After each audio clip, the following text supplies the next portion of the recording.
Warangal MGM ఆసుపత్రిలో అర్ధరాత్రి పేషెంట్లు తీవ్ర అవస్థలు ఎదుర్కొన్నారు.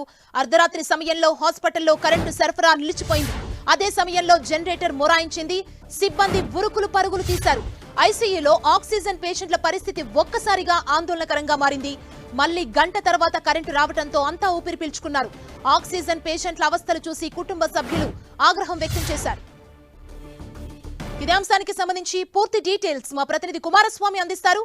కుమారస్వామి, ఉత్తర తెలంగాణకి పెద్ద దిక్కుగా ఉన్నటువంటి ఎంజీఎం ఆసుపత్రిలో అర్ధరాత్రి ఒక్కసారిగా కలకలం రేగింది. ఒక్క పవర్ కట్ కావడంతో మొత్తం అక్కడ చీకట్లు కమ్ముకోవడంతో అటు పేషెంట్లు అదేవిధంగా పేషెంట్లకు సంబంధించిన అటెండెంట్లు ఆందోళనకు గురైనటువంటి వాతావరణం ఏర్పడింది. అయితే దాదాపు అటు ఉత్తర తెలంగాణలో ఉన్నటువంటి ఉమ్మడి జిల్లాలో ఉన్నటువంటి 6 జిల్లాలు అదేవిధంగా ఛత్తీస్గఢ్, ఒరిస్సా ఈ ప్రాంతాల నుంచి కూడా పెద్ద ఎత్తున ఇక్కడ పేషెంట్లు ఎంజీఎం లో షరీక్ అవుతారు. అయితే ఈ క్రమంలో నిన్న ఆక్సిజన్ పేషెంట్లు కావచ్చు, మిగతా జనరల్ వార్డ్ లో ఉన్నటువంటి పేషెంట్లకు సంబంధించినటువంటి వార్డుల లోపల ఒక్కసారిగా విద్యుత్ సరఫరా అనేటువంటి పూర్తిగా నిలిచిపోయింది.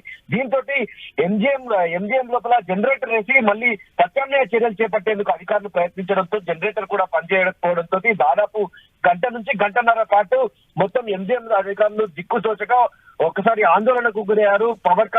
విద్యుత్ శాఖ సంబంధించిన అధికారులను కూడా అప్రోచ్ అయినప్పటికీ కూడా అర్ధరాత్రి దాటిన తర్వాత ఎవరు కూడా రెస్పాండ్ కాకపోవడంతో చాలా ఇబ్బందులు పడ్డటువంటి పరిస్థితి ఉంది. అక్కడ ఎమర్జెన్సీ వార్డ్ లో ఉన్నటువంటి ఆక్సిజన్ తో నడిచేటువంటి పేషెంట్లు ఎవరైతే ఉన్నారో ఆ పేషెంట్లకు సంబంధించి ఆక్సిజన్ ఆగిపోయేటువంటి పరిస్థితి, ఆక్సిజన్ సరఫరా నిలిచిపోయేటువంటి పరిస్థితి ఏర్పడడంతో ఒక్కసారిగా పేషెంట్లకు సంబంధించినటువంటి అటెండెన్స్ అంతా కూడా వాళ్ళకి సంబంధించినటువంటి బంధువులు ఎంజీఎం సంబంధించినటువంటి అధికారుల పైన ఆగ్రహం వ్యక్తం చేశారు. ఎక్కడికక్కడికి ఎంజీఎం సంబంధించినటువంటి ప్రధాన కార్యాలయం వద్దకు పరుగులు పెట్టడంతో ఆందోళనకు గురయ్యారు.